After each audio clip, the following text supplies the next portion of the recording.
নমস্কার বন্ধুরা, আমাদের চ্যানেলে আপনাদের স্বাগত। নিত্য নতুন নিয়োগ কেলেঙ্কারি সম্পর্কে পরতে নতুন তথ্য উঠে আসছে, এমনটাই জানাচ্ছে সিবিআই এবং ইডি। কিছুদিন আগেই আপনারা জেনেছিলেন শান্তনু বন্দ্যোপাধ্যায় ঘনিষ্ঠ প্রমোটার অয়নশীলের ফ্ল্যাট এবং বাড়ি থেকে নথি উদ্ধার করেছে সিবিআই। সেখানে 2014 এবং 2012 নিয়োগ সংক্রান্ত বেশ কিছু অর্থাৎ নিয়োগ কেলেঙ্কারি সম্পর্কে বেশ কিছু তথ্য পেয়েছে এবং ব্ল্যাঙ্ক ওএমআর শিট পাওয়া গেছে। এছাড়া পুরসভা নিয়োগ সংক্রান্ত ওএমআর শিট এবং তথ্যও তারা পেয়েছে। এবার আরও কিছু অয়নশীল সম্পর্কে নতুন তথ্য জানতে পেরেছে সিবিআই এবং ইডি। এই জন্য প্যান্ডোরার বাক্স, প্রতিদিন নতুন নতুন কেলেঙ্কারি তথ্য জানতে পারছে সিবিআই এবং ইডি তদন্ত করতে গিয়ে।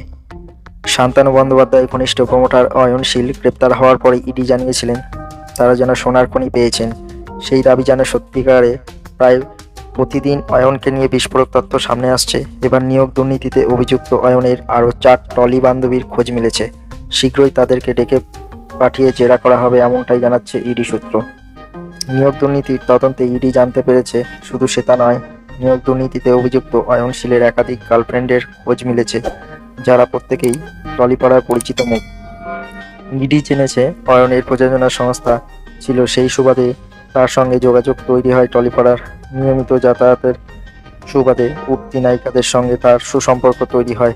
ইডি জেনেছে টালিগঞ্জে যাতায়াত করার সুবাদে 4-5 জন লাশসময়ীর ঘনিষ্ঠ হয়ে পড়েন অয়ন। তিনি সুন্দরীদের সঙ্গ নিতে পছন্দ করতেন, সেই কারণে অল্প বয়সী নায়িকাদের প্রতি তার আগ্রহ তৈরি হয়। ঘনিষ্ঠ বৃত্তে থাকা 4-5 জনকে নিয়ে তিনি প্রায় 5 তারা হোটেলে যেতেন, খাওয়া দাওয়া করতেন, বিভিন্ন ক্লাবে গিয়ে পার্টি করতেন তাদের সঙ্গে। এনজিও তদন্তকারী সংস্থার কর্তারা জেনেছেন টলিপাড়ার নায়িকাদের নিয়ে পার্টি করতে গিয়ে এক দিনে লক্ষ লক্ষ টাকা খরচ করেছেন অয়ন। পুরোটাই হয়েছে নগদে। তাদের নিয়ে বিভিন্ন রাজ্যে বেড়াতে যাওয়ার নথিও পেয়েছেন তদন্তকারীরা। তদন্তে উঠে এসেছে 4 নায়িকাকে তিনি কলকাতা সহ বিভিন্ন জায়গায় ফ্ল্যাট এবং বাংলো কিনে দিয়েছিলেন এই প্রমোটার প্রযোজক। অয়ন ঘনিষ্ঠ এই নায়িকাদের জেরা করতে চান তদন্তকারীরা।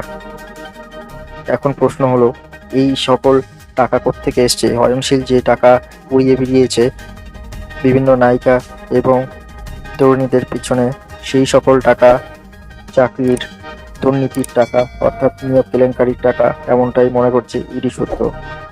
আরও নতুন নতুন তথ্য উঠে আসে এবং কোন প্রভাবশালী নেতা নেত্রী ধরা পড়ে, এখন সেটাই দেখার।